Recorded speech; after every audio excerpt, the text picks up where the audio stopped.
Levando-se em conta o fato de que o nascimento de Jesus tenha sido um evento extraordinário, singular na história da humanidade, isto é, de uma virgem engravidar, é interessante que dos 4 evangelhos que tratam especificamente da vida de Jesus, somente 2 deles é que mencionam ou relatam sobre o nascimento de Jesus.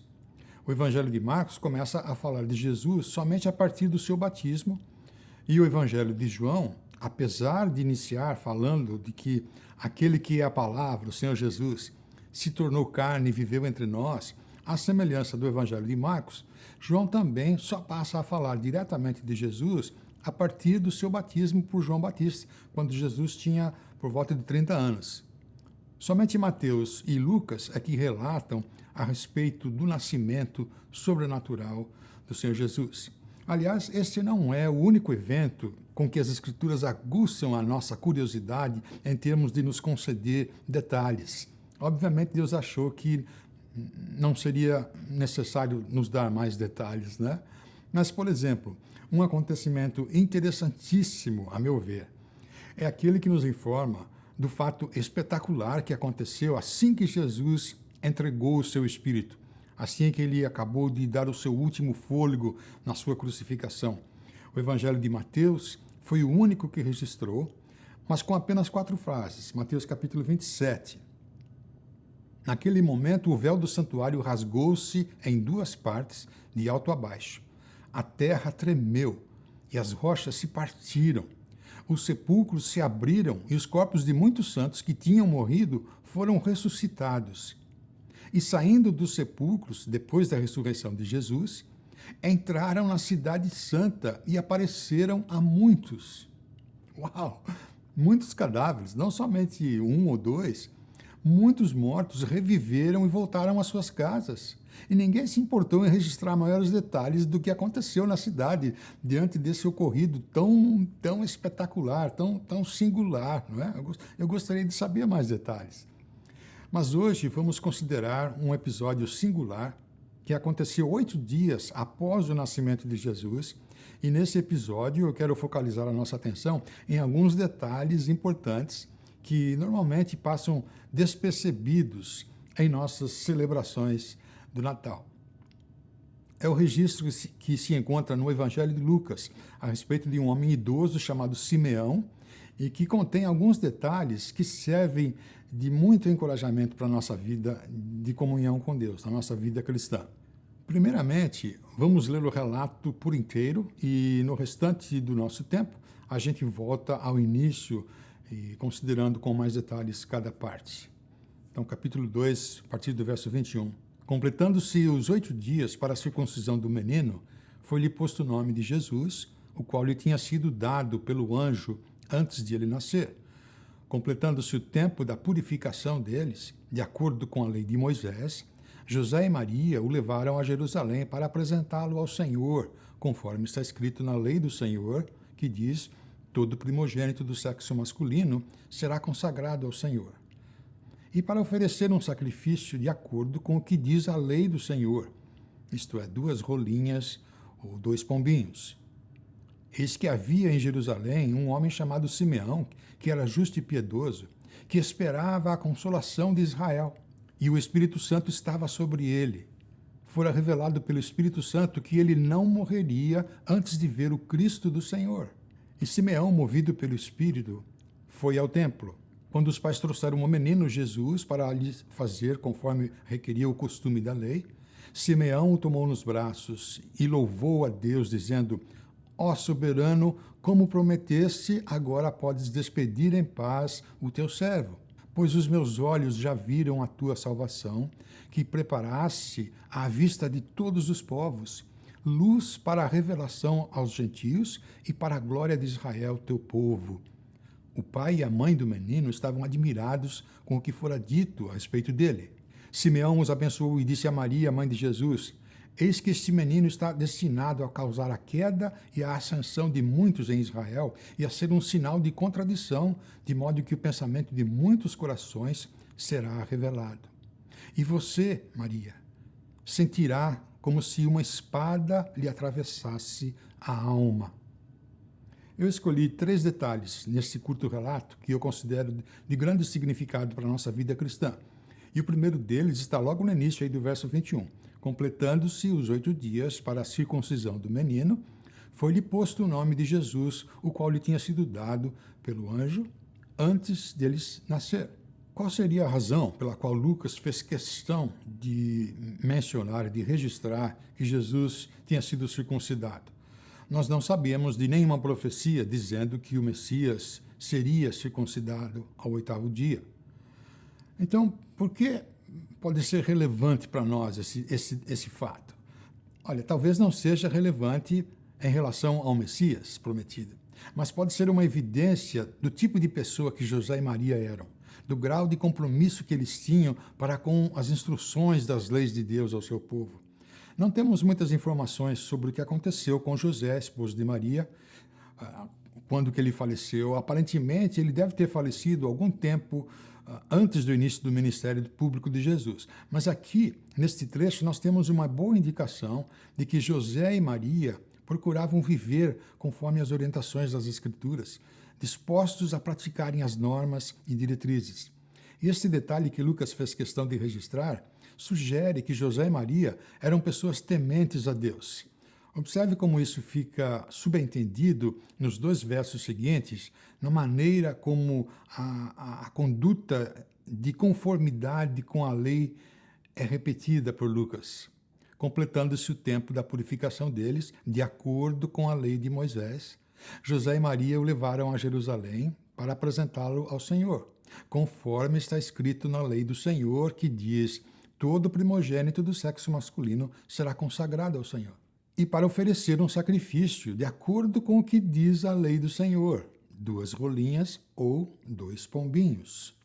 O fato deles oferecerem como sacrifício 2 rolinhas ou 2 pombinhos indica a condição econômica, financeira do casal. Prestar sacrifício com aves pequenas era reservado para pessoas de baixa condição econômica.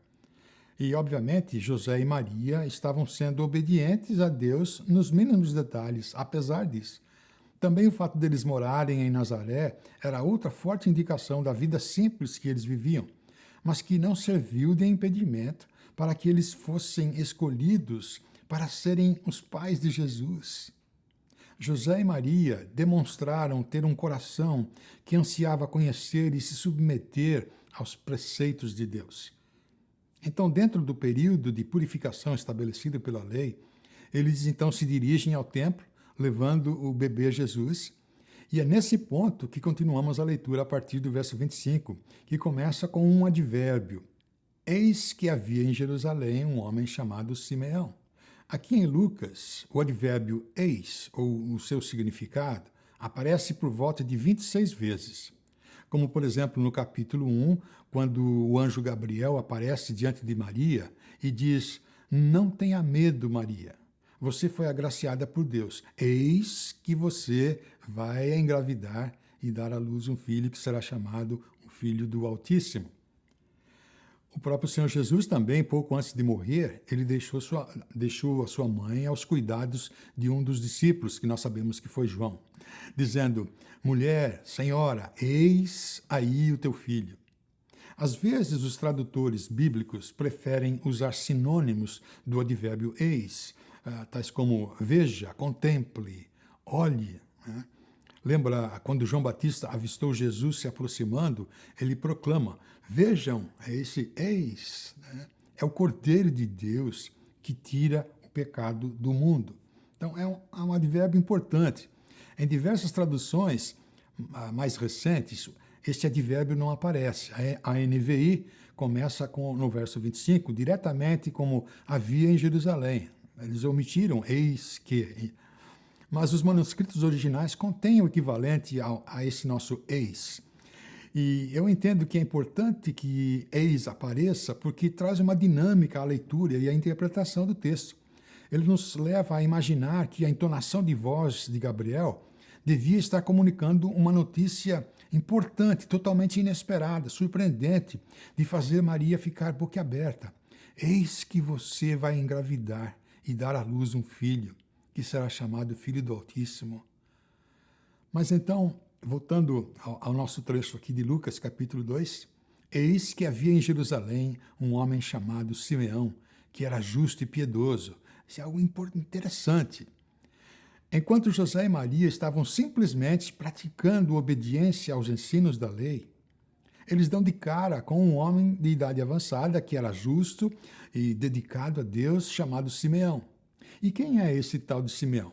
O verso 25 continua quem ele era, dizendo que era alguém que vivia aguardando a chegada daquele que traria consolação para o povo de Israel. E o Espírito Santo estava sobre ele. Fora-lhe revelado pelo Espírito Santo que ele não morreria antes de ver o Cristo, o Messias do Senhor. Aparentemente, por pura coincidência, José e Maria se encontram justamente com essa pessoa a quem Deus tinha feito a promessa de que não morreria antes de ver o Cristo do Senhor. Será que a gente consegue imaginar como Simeão deve ter se sentido, pelo menos por algum tempo, que ele era imortal?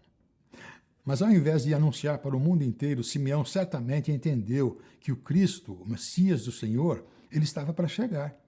E Simeão, então ele está vivendo aqueles dias à espera da chegada da consolação de Israel. E o que será que Simeão queria dizer com a consolação de Israel? Esse é o segundo detalhe, a consolação de Israel.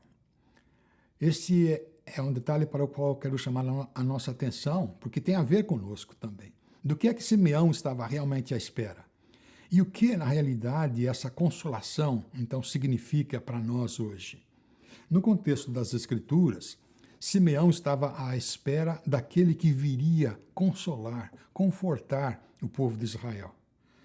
Não é uma simples coincidência que Consolador ou Confortador é um dos títulos ou nomes atribuídos ao Santo Espírito de Deus.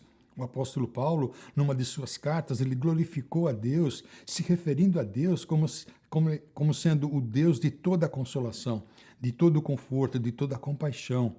Esse é o significado da consolação de Israel.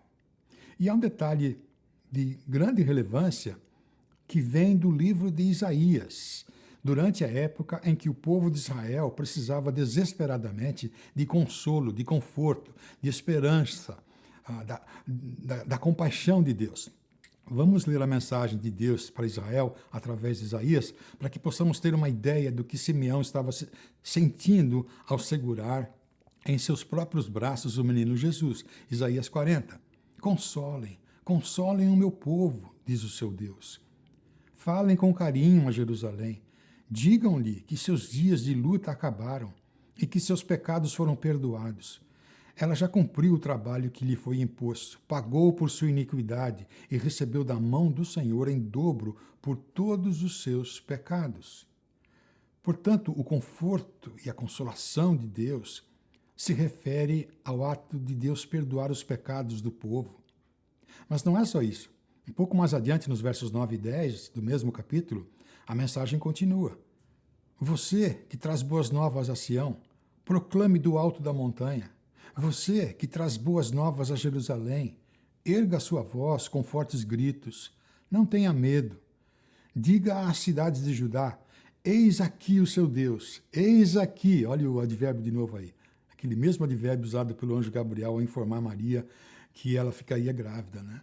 Portanto, eis aqui, povo de Israel. Veja com atenção. Veja quem está aqui para confortar e consolar você. Verso 10. O soberano, o Senhor, vem com poder. Com seu braço forte ele governa. A sua recompensa com ele está e seu galardão o acompanha. Como pastor, ele cuida de seu rebanho, com o braço ajunta os cordeiros e os carrega no colo. Conduz com cuidado as ovelhas que amamentam suas crias. É assim que Deus se revela para aqueles que estão caídos, enfraquecidos, feridos, derrotados, solitários, abandonados, desesperados. Com uma linguagem figurada, Deus é descrito como se ele fosse um simples pastor de ovelhas. Será que isso traz à nossa mente um outro personagem bíblico que se apresentava como sendo um pastor de ovelhas? Alguém que declarou, eu sou o bom pastor. O bom pastor dá a vida por suas ovelhas. Mas então, voltando ao nosso trecho de Lucas, aconteceu que José e Maria, eles estavam simplesmente sendo obedientes àquilo que eles conheciam das Escrituras. E eis que, exatamente no mesmo dia em que eles levaram o bebê ao templo para ser circuncidado, a pessoa que estava de serviço para administrar aquele tipo de ritual não era outro senão o tal de Simeão, aquele a quem Deus fez a promessa de que não morreria antes de ver o Cristo do Senhor. Verso 27. Simeão, movido pelo Espírito, foi ao templo quando os pais trouxeram o menino Jesus para lhe fazer conforme requeria o costume da lei. Simeão o tomou nos braços e louvou a Deus, dizendo: Ó soberano, como prometeste, agora podes despedir em paz o teu servo, pois os meus olhos já viram a tua salvação, que preparaste à vista de todos os povos, luz para a revelação aos gentios, os não-judeus, e para a glória de Israel, o teu povo. O pai e a mãe do menino estavam admirados com o que fora dito a respeito dele. Portanto, a consolação de Israel, pela qual Simeão vivia esperando, se referia ao retorno de Deus, trazendo restauração ao seu povo. O retorno misericordioso de Deus, perdoando os pecados do seu povo, à vista das demais nações da terra. E hoje, depois de já terem se passado mais de 2000 anos, nós estamos aqui continuando a falar da vinda de Jesus ao mundo como sendo a maior expressão do amor e da graça de Deus, luz para a revelação aos gentios e para a glória de Israel, teu povo. Este era o assunto a que Simeão estava se referindo ao encontrar José e Maria lá no templo, em Jerusalém. E esse fato me levou a pensar em outro detalhe que é de grande significado. Então, o terceiro detalhe, que eu estou chamando de posicionamento para participar dos planos de Deus. Com isso, eu quero dizer que foi a disposição e disponibilidade para obedecer os ensinos e instruções da palavra de Deus que colocou José e Maria em posição de participar da revelação de Deus, em participar dos planos que Deus estava realizando no mundo. José e Maria não faziam a menor ideia de tudo que Deus estava fazendo e daquilo que Deus viria a fazer com a participação deles, dos planos de Deus, pelo simples fato de eles estarem obedecendo os princípios e normas de conduta das Escrituras que eles haviam aprendido. E eu entendo que esse é um princípio que continua sendo válido e se aplica à nossa vida. É muito comum termos a tendência de querer saber qual é a vontade de Deus para a nossa vida. Será que Deus quer que eu faça isso ou aquilo? Será que Deus quer que eu procure um outro tipo de emprego? Será que aquilo que estou fazendo é da vontade de Deus? Será que eu devo casar ou comprar um fusquinha? Mas, à semelhança de José e Maria, a nossa preocupação primária, acima de tudo, deve ser a de estarmos vivendo em obediência às diretrizes, às normas de conduta da palavra de Deus, porque é assim que nós estaremos nos posicionando de tal forma que Deus venha a nos usar como seus instrumentos, assim como aconteceu com José e Maria. De um modo geral, Deus não nos dá a conhecer antecipadamente os detalhes da sua vontade para a nossa vida, não é mesmo? E raramente Deus nos deixa saber a sua vontade na sua totalidade, toda de uma vez, né? Aliás, foi assim que aconteceu com muitos personagens bíblicos a quem Deus revelou a sua vontade para as suas vidas. Por exemplo, José, o filho preferido de Jacó, no Velho Testamento, a quem Deus revelou através de sonho que ele governaria sobre a vida dos seus irmãos mais velhos. Mas naquela ocasião, Deus não revelou para José que a realização do sonho iria demorar umas 2 décadas para se cumprir e que ele seria vendido como escravo pelos próprios irmãos. Assim como não revelou a José que ele seria caluniado pela esposa de um dos oficiais do faraó egípcio chamado Potifar, para quem José trabalhava. E por causa disso, ele viria a passar alguns anos lá num calabouço, esquecido. Outro exemplo de que Deus raramente dá a conhecer todos os detalhes da sua vontade para a nossa vida, foi Abraão. Deus apareceu a Abraão e disse, olha, pegue todos os seus bens, a sua esposa, façam as suas malas e saia aqui da casa de seus pais. Vou mandar vocês para um lugar que algum dia, alguma hora eu vou revelar para vocês qual é esse lugar. Mas por enquanto eu quero que você vá. Deus não dá para Abraão quanto tempo levaria e muito menos qual era o endereço específico para onde ele deveria se mudar. Inclusive, foi depois de terem se passado uns 30 anos, quando nem Abraão e nem a sua esposa Sara tinham mais vitalidade física para ter filho, que Deus decidiu fazer com que Sara se engravidasse. Obviamente, Deus queria que eles não tivessem dúvida alguma de que aquela gravidez tinha sido um ato sobrenatural, inteiramente da parte de Deus, né? Portanto, o princípio é o seguinte: é na medida em que nós estivermos andando em obediência aos ensinos e normas de conduta reveladas nas Escrituras, que nós estaremos nos posicionando ou posicionados para ser usados por Deus em seus planos. Uma das principais razões pelas quais Deus nos dá detalhes ou não nos dá detalhes que irão acontecer em nossa vida é para que nós estejamos constantemente confiando nele e assim nos tornemos dependentes dele. Deus não revelou a José e Maria os detalhes do que viria a acontecer em suas vidas. Quando o anjo Gabriel disse a Maria que ela se acharia grávida de um menino, que na realidade era filho do Altíssimo e seria rei de um reino eterno, naquele momento Maria não foi informada de que seu filho seria rejeitado pela grande maioria das pessoas, ou que ele seria crucificado como se fosse um criminoso. Mas apesar disso, Maria permaneceu sendo obediente ao Senhor.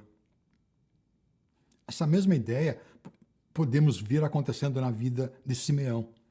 Ao invés de tirar proveito do fato de que a sua vida seria preservada até que visse com seus próprios olhos o Cristo do Senhor, Simeão continuou cultivando uma conduta de vida coerente com os ensinos e leis das Escrituras, servindo as pessoas que iam ao templo cultuar a Deus.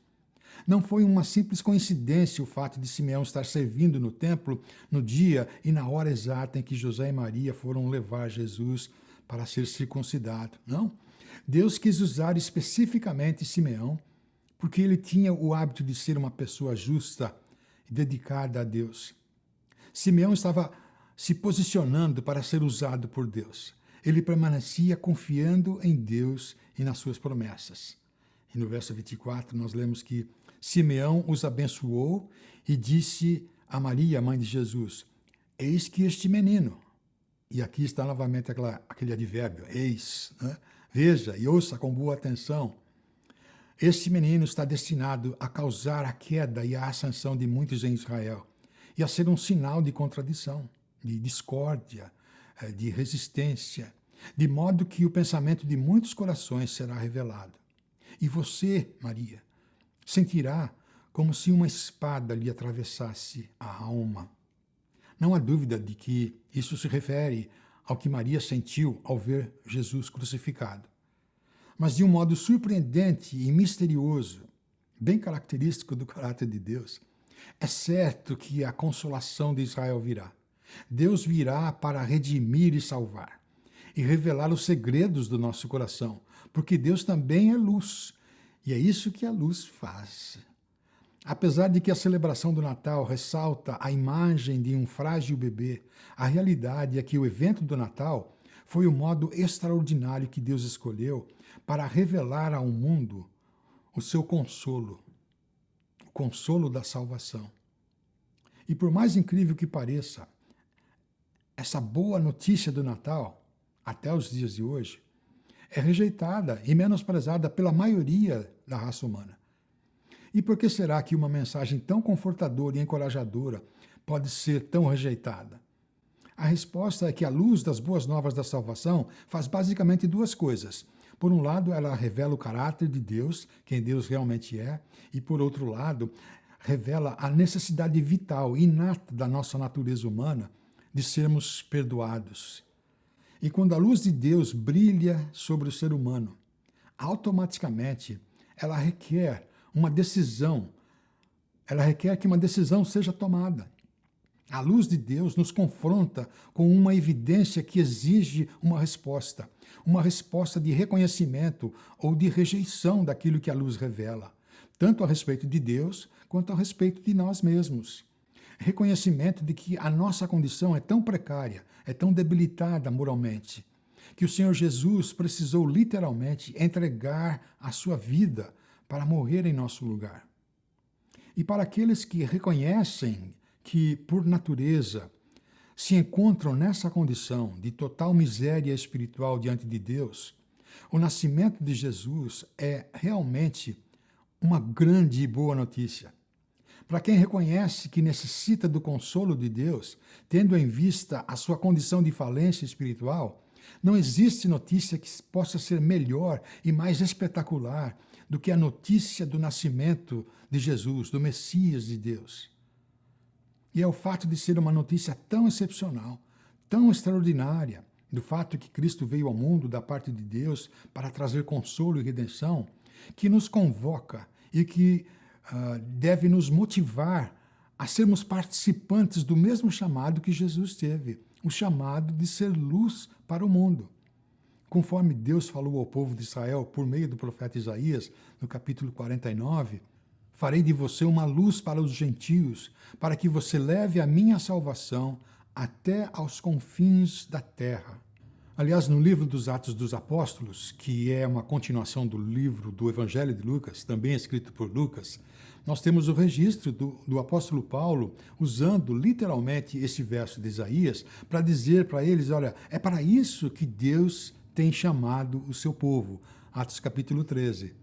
Paulo e Barnabé se pronunciaram corajosamente, dizendo, olha o eis aí, eis que era necessário que pregássemos a palavra de Deus primeiro a vocês, judeus. Mas uma vez que vocês a rejeitaram e não se consideraram dignos da vida eterna, agora vamos oferecê-la aos gentios, aos não-judeus. Pois foi isso que o Senhor nos ordenou quando disse, fiz de você uma luz para os gentios, para levar a salvação até os lugares mais distantes da terra, que é o verso de Isaías, né? Quando ouviram isso, os gentios se alegraram e agradeceram ao Senhor por essa mensagem. Assim a palavra do Senhor se espalhou por toda aquela região. Portanto, o Natal de Jesus não é somente a boa notícia da salvação.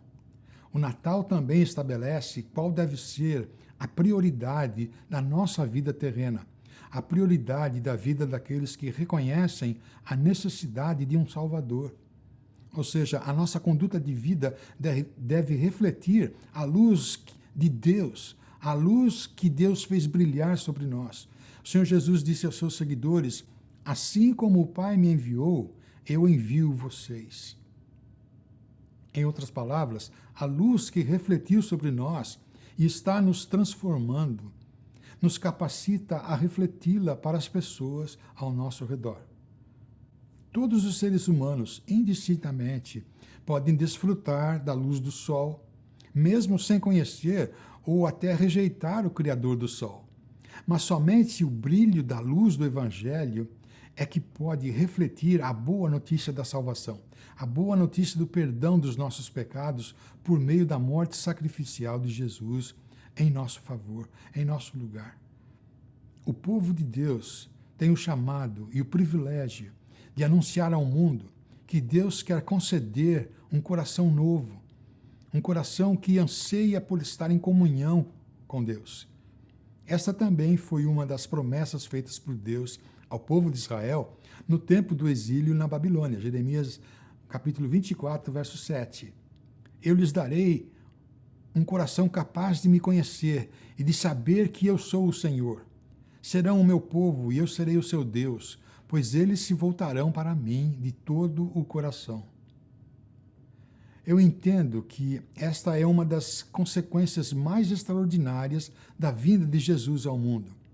É por causa de Jesus que nós podemos conhecer quem Deus realmente é e quem nós realmente somos. E isso não significa que a nossa vida precisa ser cheia de eventos miraculosos ou que devemos abandonar o nosso emprego, ir como missionários pregar o evangelho para tribos indígenas em algum canto do mundo. Não.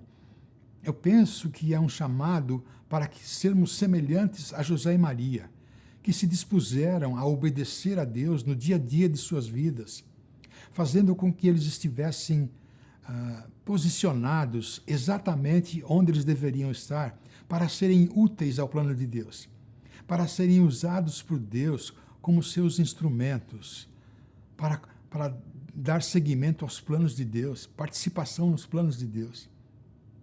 E eu espero que este seja o desejo sincero do nosso coração para 2022.